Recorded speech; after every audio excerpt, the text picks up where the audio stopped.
Ça, c'est un 2013. C'est un cidre qui a su affronter le temps, qui s'est patiné, qui a gardé une bonne structure. On a de l'amertume, de la fraîcheur, l'acidité qui donne un petit peu l'équilibre de l'ensemble. C'est un peu la terminaison nerveuse de ce qui est en train de se passer un petit peu sur la planète cidre. On a un jeune domaine qui est en fait un très vieux domaine mais repris par une jeune génération, les 5 hôtels. L'étiquette est nouvelle, fraîche, le discours est étayé. On a maintenant une profession qui se raconte, qui a accepté de se raconter. Une profession qui a longtemps été taiseuse, qui a longtemps été rabougrie, enserrée dans quelque chose de très réducteur. On disait le cidre en termes génériques, comme si on s'autorisait de dire le vin, ce qui n'a pas de sens.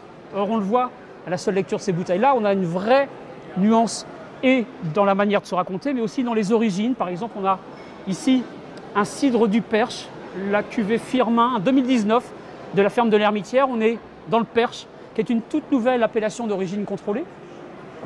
Et puis pour diluer un petit peu le tropisme normand, je suis obligé, on a une bouteille qui se raconte totalement autrement. C'est un poiré, un cidre de poire si on veut aller vite, mais on comprend bien que la couleur, c'est déjà une promesse qui est formulée à travers une bouteille transparente et puis un capsulage qui emprunte moins au traditionnel liège, comme on peut le voir ici, pour peut-être des instants de consommation un peu différents, d'autant que le poiré, il y a une dimension apéritive, une dimension de séduction immédiate.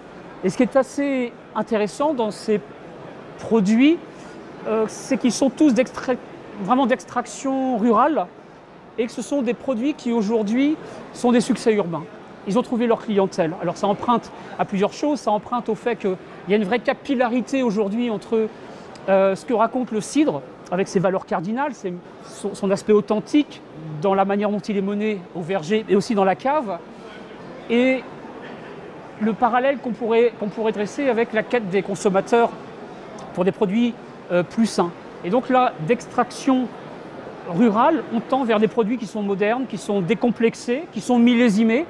Je n'ai pas ici de cidre Cotentin, mais j'ai en cave des cidres qui ont 20, 30 ans, voilà, qui fatalement invitent des instants, des mariages de gastronomie un petit peu différents.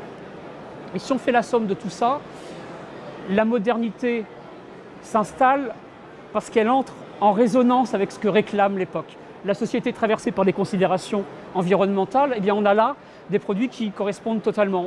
On entretient les identités paysages des territoires, ça c'est un premier aspect. On a une première trace écrite de ce qu'est le cidre en 1082. Là encore c'est normand mais je ne l'ai pas fait exprès. 1082, ce qui fait que le cidre est le premier pétnat de l'histoire en France, le premier pétillant naturel.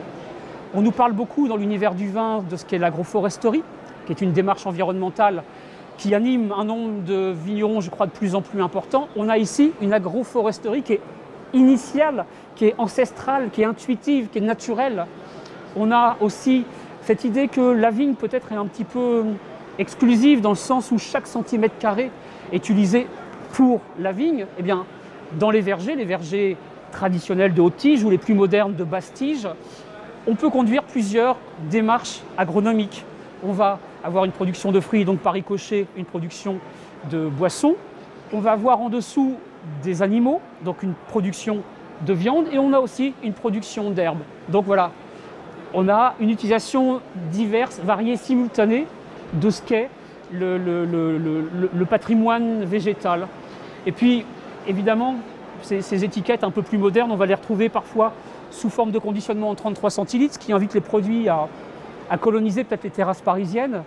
Comme de la même manière, on va, et ça emprunte peut-être à ce qu'on connaît dans l'univers de la bière artisanale, les trouver dans un avenir proche en canette. Donc si on fait la somme de tout ça, c'est un produit, le cidre, qui est nouveau et intemporel. Et c'est aussi son paradoxe autant que le pari qu'il a gagné.